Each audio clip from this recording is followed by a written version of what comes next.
வாங்க ராமாயணத்துல இருக்கிற ஒரு ஆச்சரியமான விஷயத்தை பத்தி பார்க்கலாம். முதல்ல ஒரு சிம்பிளான கேள்வி, ஆனா முக்கியமான கேள்வி. கல்லு தண்ணில மிதக்குமா? யோசிச்சு பாருங்க. எந்த டெக்னாலஜியும் இல்லாம ஒரு பெரிய கடலை தாண்டணும்.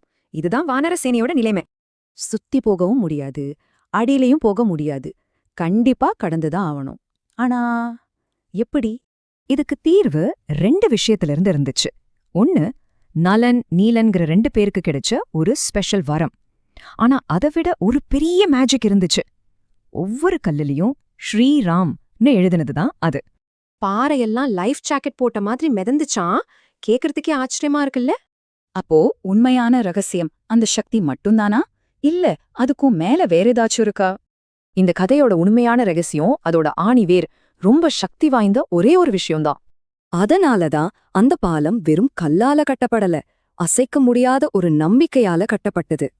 இது நமக்கு என்ன சொல்லுதுன்னா, முழுமையான நம்பிக்கை இருந்தா எவ்வளவு பெரிய கஷ்டத்தையும் கடந்துடலாம். அப்போ உங்க வாழ்க்கையில நீங்க தாண்ட வேண்டிய அந்த கடல் எது? யோசிச்சு பாருங்க.